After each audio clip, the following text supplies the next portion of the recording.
و طالبانو قدر زر زرگر شناز قدر جوهر جوهر د خپل قدر وکړئ قدر وکړئ ما یو واقع اورېدل دوه واقعګانې دي خو یو شان دي د لاهور یو غټ جومات دی جامع مسجد دی یو غټ مدرسه ده پکې نوم یې نه یادم د مدرسې درې وروڼه وو په هغې کې حافظانو اته لس کالې پکې درس کړی دی یو حافظ صاحب چې په درس نه فارغ شو بیمار شو بیماری ټیم کې خپلو ملګرو ته وی طالبانو تاسو ګواه شئ چې زه دا قرآن نه منم او وفات شو څه ورځې څه وخت پس دا بل ورور یې وفات کېدو ده هم دا الفاظ وي تاسو ګواه شئ چې زه دا قرآن نه منم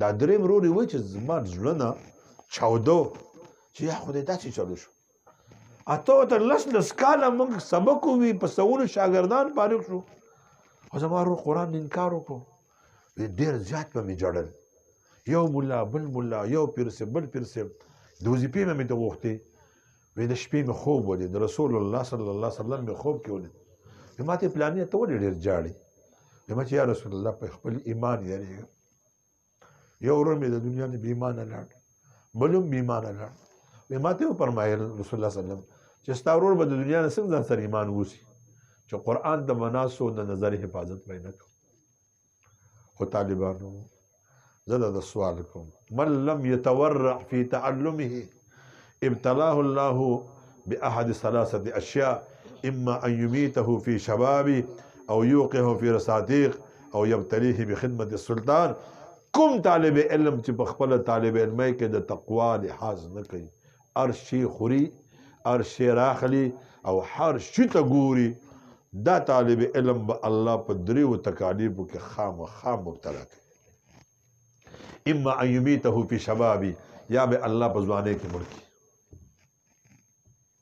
او یبتلیه او یوقعه فی رصادیق یا به الله باندې ته ولېږي علم به ختم شي او یبتلیه بخدمت السلطان یا به الله د دنیادارو نوکر کی زه اسلام آباد د پروګرام نه را روانم یا غالبا بټګرام نه را روانم ثوابه کې یو پمپ ته مونږ ودرېدو هلته مامونځ کوم هغې پمپ والته مې شکایت جمع کړو دا لیټرونه ګنده دي کس ما به سره راغی دی نو مونږ نوکر نیولی دی صفا کوي اوس په دې راغلی وی د قرآن حافظ دی لیټرونه صفا کوي الله اکبر قسم په خدای چې هغه هلک راغی دا یو لاس یې چلو او په بل لاس باندې لیټرونه پاکول هغې وخت کې ما ته پته ولګېده من لم یتورع فی تعلمه چې کوم طالب علم په خپل طالب علمۍ کې تقوا نه کوي واس یاد ساتئ علماو طالبانو کوم طالب علم چې په طالب علمۍ کې پټکې نه تړو کوم طالب علم چې په طالب علمۍ کې د اوراد او وظایفو پابندي نه کوله کوم طالب علم چې په طالب علمۍ کې تقریر نه کوو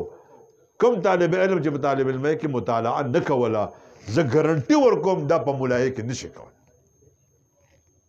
دا به زده کوي د دواړو جهانو سردار مبارک هوښیار و هغوی ته پته وه چې د خپل بچې چې دا د 7 کالو شي نو دا تعلیم ورته ورکوه د 10 کالو په عمر کې وخا چې د وړوکوالي نه عادت وانلي په لویوالي کې نشي کولی ما سره میلاو شي زه تاسو ته مولان وښیم غټ درسونه کوي تقریر نشي کولی پټکې چې وایي نو خدای خبر چې ته به چې شپږ شلې شیشې ورته ولګوه پټکې نشي والی نه دی والی په طالب علمۍ کې دا په دې عمر کې زده کوي د تقوا لحاظ وکوي ستاسو ډېر لوی مقام دی شکوت الی وکیع سوء حفظي فاوصانی الی ترک المعاصي امام شافعي رحمه الله ما خپل استاد ته شکایت وکړو زما قوت حافظه کار نه کوي هغوی بند نظرۍ نظام وساته دا خو د شیطان د غشو نه زهر آلود غشي دي د دې نه ځان وساته سترګې غلطې مه استعمالوه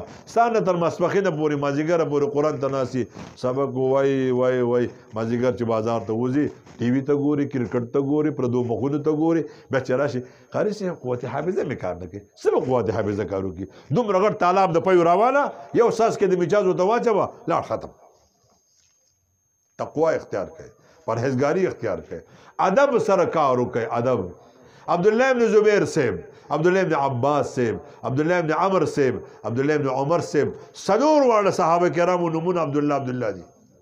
یو ته امام الفقهاء وي، یو ته امام المفسرین وي، بل ته امام المحدثین وي. ولې ورته دا وي؟ دا درې واړه څلور واړه صحابه کرام دا د ادب مجسمې وي چې څومره زیات ادب و، د استاز ادب، د کتاب ادب، د خپل ملګري ادب چې په کوم ځای کې سبق وایي د هغې ځای ادب. او نن مونږه قرآن بیا اودس راړو، احادیثو کتاب بیا اودس راړو.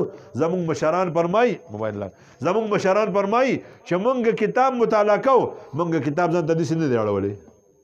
کتاب باندې حاجه داسې وه، مونږ ته داسې راغلي یو. کتاب حاجه داسې وه، مونږ داسې راغلي یو. او مونږ په کتاب داسې ګورو. نو بیا ادب چرته لاړ؟ چې ادب ختم شو نو بیا سبق چرته لاړ؟ سبق خو د ادب نوم دی. الدین کله ادب. ادب په ځان کې پیدا کړئ. الله به د رشد و هدایت مراکز وګرځي تاسو.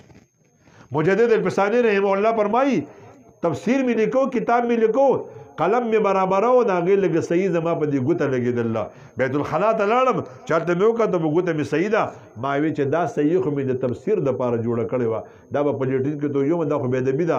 واپس بار ته راووتم، قضای حاجت نه مخکې لاس مې وینځو چې دا کار مې وکړو. د دې ادب د وجې نه الله جل جلاله ما نوم په اولیاو کې سم.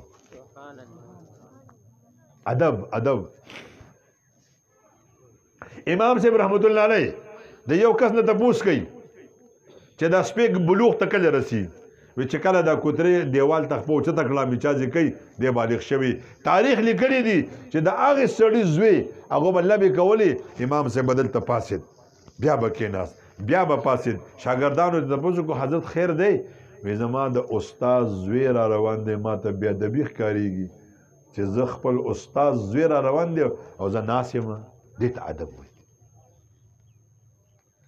او کتابونو ذکر کړی دی چې د استاز دروازه به نه ټکوي، استاد نه به مخکې نه ځي، استاز په مخکې به په تیزه خبره نه کوي.